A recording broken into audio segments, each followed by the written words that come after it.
Imagine करो एक busy street market का सीन। तुम एक फ्रूट वेंडर के पास जाते हो और कहते हो, भैया आधा किलो सेब देना। और बिना किसी कंफ्यूजन के वो तुम्हें एग्जैक्ट आधा किलो सेब दे देता है। पर सोचो, उसे कैसे पता चला कि आधा का मतलब क्या होता है? Welcome to the world of rational numbers. चाहे तुम केक का एक टुकड़ा बांट रहे हो या दोस्तों के साथ पिज्जा डिवाइड कर रहे हो, rational numbers are always there. लेकिन एग्जैक्टली ये है क्या? इसे जानने के लिए हमें थोड़ा पीछे से स्टार्ट करना होगा। पहले याद करो, जब हमने काउंटिंग सीखी तो शुरुआत हुई नेचुरल नंबर्स से, जैसे 1, 2, 3, 4, 5। ये नंबर्स चीजें गिनने में काम आती है, इसीलिए इन्हें नेचुरल नंबर्स कहते हैं। फिर आया 0, जब कुछ भी ना हो उसे दिखाने के लिए नेचुरल नंबर्स के साथ जब 0 जोड़ते हैं मिलकर बनता है होल नंबर्स। लेकिन दुनिया हमेशा पॉजिटिव नहीं होती, कभी लॉस होता है, कभी टेम्परेचर 0 के नीचे भी चला जाता है। तब हमें चाहिए नेगेटिव नंबर्स। इन सबको मिलाकर मिलते हैं इंटीजर्स। सोचिए, आप एक सीधी रोड पर चल रहे हैं जहां हर स्ट्रीट लाइट 1 किलोमीटर के इंटरवल पर है। अगर आप सिर्फ स्ट्रीट लाइट्स पर ही रुकते हैं तो आप इंटीजर्स पे रुकते हैं, जैसे 1 किलोमीटर, 2 किलोमीटर, 3 किलोमीटर। लेकिन अगर आप रास्ते के बीच में जैसे 1/2 किलोमीटर या 3/4 किलोमीटर पर रुकना चाहे, फॉर एग्जाम्पल किसी शॉप से पानी लेने के लिए, तो आप ऐसे पॉइंट्स पर रुकेंगे जो है इंटीजर्स के बीच में। इन्हीं पॉइंट्स को हम रैशनल नंबर्स कहते हैं। रैशनल नंबर्स वो होते हैं जो p/q की फॉर्म में लिखे जा सकते हैं, जिसमें p और q इंटीजर्स होते हैं और q कभी भी 0 नहीं होता, लाइक 1/2 और 3/4। 5 और -2 भी रैशनल है, क्योंकि इन्हें हम 5/1 या -2/1 से एक्सप्रेस कर सकते हैं। अगर आप बोलते हैं 0.75, तो ये भी रैशनल है, क्योंकि ये 3/4 के बराबर है। जब हम p को q से डिवाइड करते हैं तो दो तरीके के डेसिमल्स मिलते हैं। एक होता है टर्मिनेटिंग डेसिमल, जैसे 1/2 इक्वल्स टू 0.5 या फिर 1/8 इक्वल्स टू 0.125। ये वो डेसिमल्स होते हैं जो फाइनाइट स्टेप्स के बाद टर्मिनेट कर जाते हैं, यानी डिवीजन के एंड में रिमाइंडर 0 हो जाता है। ये तभी पॉसिबल होता है जब q के प्राइम फैक्टर्स सिर्फ 2 या 5 होते हैं। अब 2/3 को डेसिमल्स में बदल के लिखिए। 2/3 equals to 0.666 and so on, या फिर 5/6 equals to 0.8333 and so on.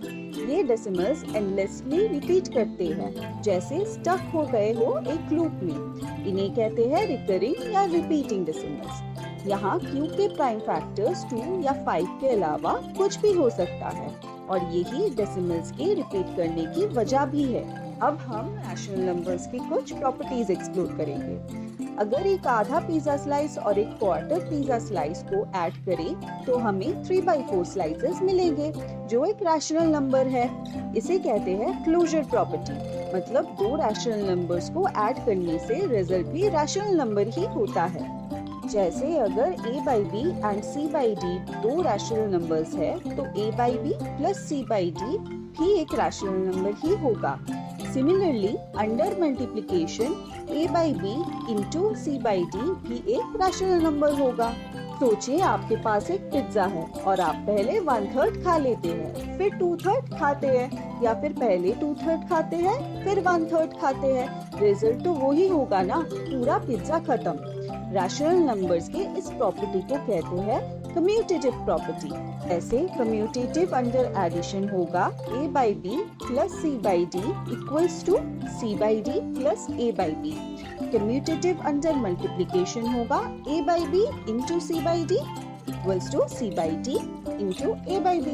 अब सोचिए, आपके पास एक लार्ज पिज्जा है। पहले आप उसका आधा खाते हैं, फिर बचा हुआ 1/4 और एक 1/4 मिलाकर फिनिश करते हैं, या फिर आप पहले 1/4 प्लस 1/4 खा लेते हैं, फिर बाकी आधा खाते हैं। दोनों केसेस में सेम पिज्जा क्वांटिटी खाई गई है।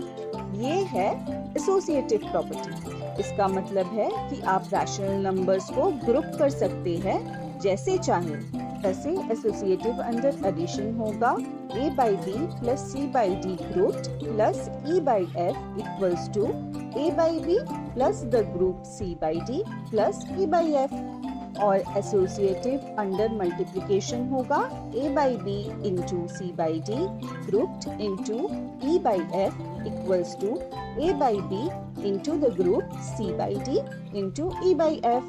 यहाँ एक बात जरूर याद रखें कि रैशनल नंबर्स का सब्ट्रैक्शन और डिवीजन सिर्फ क्लोजर प्रॉपर्टी को ही फुलफिल करते हैं, बाकी कम्यूटेटिव और एसोसिएटिव प्रॉपर्टीज को फुलफिल नहीं करते। अब इमेजिन कीजिए आपके पास एक पिज्जा के 8 स्लाइसेस हैं और हर स्लाइस पे 2 टॉपिंग्स लगानी है। इसको 2 तरीके से सोचा जा सकता है। एक तो हुआ सीधा मल्टीप्लाई कर देना, क्योंकि हर स्लाइस पे 2 टॉपिंग्स है तो टोटल टॉपिंग्स हुए 8 into 2 equals to 16। और फिर आप ऐसे भी कर सकते हैं, पहले हर स्लाइस पे एक टॉपिंग डाली तो total 8 into 1 equals to 8 toppings हुए। फिर दूसरी टॉपिंग भी हर स्लाइस पे डाली तो फिर से 8 टॉपिंग्स हुए। अब दोनों को ऐड करके हमें मिलता है 8 plus 8 equals to 16 टॉपिंग्स। तो चाहे आप सीधा 8 into 2 करें या फिर 8 into 1 plus 8 into 1, रिजल्ट हमेशा 16 टॉपिंग्स ही आएगी। बिल्कुल सेम होता है रैशनल नंबर्स के लिए। इसे कहते हैं डिस्ट्रीब्यूटिव प्रॉपर्टी। अगर a by b, c by d and e by f 3 rational numbers है तो a by b into the group c by d plus e by f equals to the group a by b into c by d plus the group a by b into e by f। ये है distributive law of multiplication over addition. हम rational numbers के कुछ और धमाकेदार properties को जान लेते हैं। Additive identity. For any rational number a by b plus 0 equals to a by b। यहाँ 0 है रैशनल नंबर्स के एडिटिव आइडेंटिटी, मतलब वो नंबर जो किसी रैशनल नंबर में ऐड हो जाए और कुछ बदले ही ना। Additive inverse. For any rational number a by b plus minus a by b equals to 0। यहाँ a by b का एडिटिव इनवर्स है minus a by b। ये minus a by b को अनडू कर देता है और सब वापस 0 पे ले आता है। Multiplicative identity. For any rational number a by b into 1 equals to a by b। यहाँ 1 है रैशनल नंबर्स की मल्टीप्लिकेटिव आइडेंटिटी। ये वो नंबर है जिसको मल्टीप्लाई करो पर आंसर वही का वही रहता है। Multiplicative inverse. अब ये मल्टीप्लिकेशन को देखिए, a by b into b by a equals to 1। कोई भी rational number a by b के लिए b by a उसका मल्टीप्लिकेटिव इनवर्स होता है, क्योंकि दोनों को मल्टीप्लाई करके हमेशा 1 मिलता है। बट प्लीज नोट, 0 का मल्टीप्लिकेटिव इनवर्स एग्जिस्ट नहीं करता, क्योंकि 0 से कुछ भी मल्टीप्लाई करोगे रिजल्ट हमेशा 0 ही आएगा और हमें राइट साइड पे 1 चाहिए होता है। अब आते हैं रैशनल नंबर्स को नंबर लाइन पे कैसे रिप्रेजेंट किया जा सकता है। एक दिन अनन्या अपने मैथ्स का होमवर्क कर रही थी। उसके दिमाग में एक सवाल घूम रहा था, 3/5 को नंबर लाइन पर कैसे दिखाएं। तभी उसने सोचा चलो इसे स्टेप बाय स्टेप समझते हैं। अनन्या ने सबसे पहले एक सीधी लाइन ड्रॉ की और उसके बीच में 0 लिखा। फिर राइट साइड में 1 2 3 एंड सो ऑन और लेफ्ट साइड में -1 -2 -3 एंड सो ऑन लिखना शुरू किया। अब ये 3/5 0 से बड़ा है लेकिन 1 से छोटा है। तभी अनन्या को समझ आया कि 3/5 को 0 और 1 के बीच में दिखाना है। उसने सोचा लेकिन ये फ्रैक्शन एग्जैक्टली होगा कहाँ। अनन्या ने देखा कि फ्रैक्शन का डिनोमिनेटर 5 है, मतलब 0 और 1 के बीच 5 इक्वल पार्ट्स होने चाहिए। अनन्या ने 0 और 1 के बीच 5 इक्वल पार्ट्स डिवाइड किए एक एक करके। जब उसने तीसरा पार्ट यानी थर्ड स्लाइस मार्क किया, उसको समझ आया कि वो ही पॉइंट 3/5 होगा। अब उसने नंबर लाइन पे तीसरा पॉइंट मार्क किया और लिखा 3/5। फिर अनन्या ने सोचा अगर यही रैशनल नंबर नेगेटिव हो, मतलब -3/5, तो वही प्रोसेस फॉलो करनी है। बस इस बार 0 से लेफ्ट साइड में जाकर तीसरी छोटी डिवीजन मार्क करनी है। अनन्या को कंसेप्ट समझ में आ गया। उसने अपने नोटबुक पे रैशनल नंबर p/q को नंबर लाइन पर दिखाने का प्रोसेस नोट डाउन किया।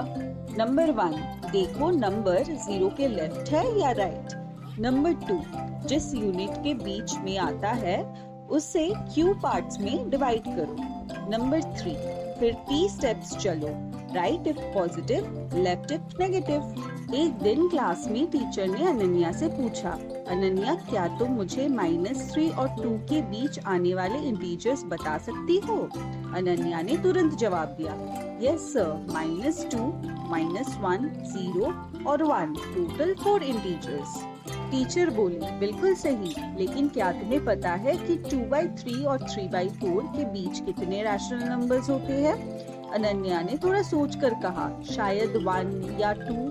टीचर मुस्कुराए और बोले, नहीं अनन्या, इसको हम मैथमेटिकली निकाल सकते हैं। चलो एक एग्जाम्पल लेते हैं।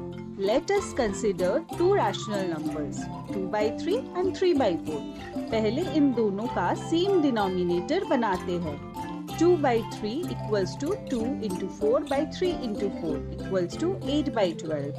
3/4 equals to 3 into 3/4 into 3 equals to 9/12. तो 8/12 और 9/12 के बीच कोई रैशनल नंबर डायरेक्टली नहीं है, क्योंकि 8 और 9 कंसेक्यूटिव नंबर्स है। तो चलो डिनोमिनेटर को और बड़ा करते हैं। 8/12 equals to 8 into 10 by 12 into 10 equals to 80 by 120. 9/12 equals to 9 into 10 by 12 into 10 equals to 90 by 120. अब इनके बीच आते हैं 81 by 120, 82 by 120 and so on till 89 by 120. ये सब रैशनल नंबर्स है जो 2/3 और 3/4 के बीच आती है। फिर टीचर ने अनन्या को रैशनल नंबर्स निकालने का एक और तरीका बताया। टीचर ने कहा, 1/4 और 1/2 के बीच का रैशनल नंबर निकालने के लिए हम इन दोनों नंबर्स का एवरेज निकालते हैं। Average equals to 1/4 plus 1/2 divided by 2 equals to 1 plus 2/4 divided by 2. 3/4 divided by 2 equals to 3/8. तो 3/8 एक रैशनल नंबर है जो 1/4 और 1/2 के बीच आता है। अनन्या ने फिर टीचर से पूछा, दो रैशनल नंबर्स के बीच हम कितने रैशनल नंबर्स निकाल सकते हैं? टीचर ने जवाब दिया, इन्फिनिट अनन्या, दो रैशनल नंबर्स के बीच infinite number of rational numbers होते हैं। तो किड्स, ये था रैशनल नंबर्स। ये साइंस, इंजीनियरिंग, स्टैटिस्टिक्स और कंप्यूटर साइंस में एक्यूरेट कैलकुलेशंस के लिए बहुत जरूरी होता है। सो नेक्स्ट टाइम जब तुम एक चॉकलेट बार डिवाइड करो या कोई डिस्टेंस मेजर करो, याद रखना तुम मैथ्स के एक फंडामेंटल कॉन्सेप्ट का यूज कर रहे हो। Challenge time. Insert exactly 7 distinct rational numbers between -3/5 and 2/5. Make sure the numbers are in increasing order in simplest form. Write your answers in the comments below. Scan the QR code to download our app, practice maths, science, English, and more. Like the video and subscribe our channel for more fun videos.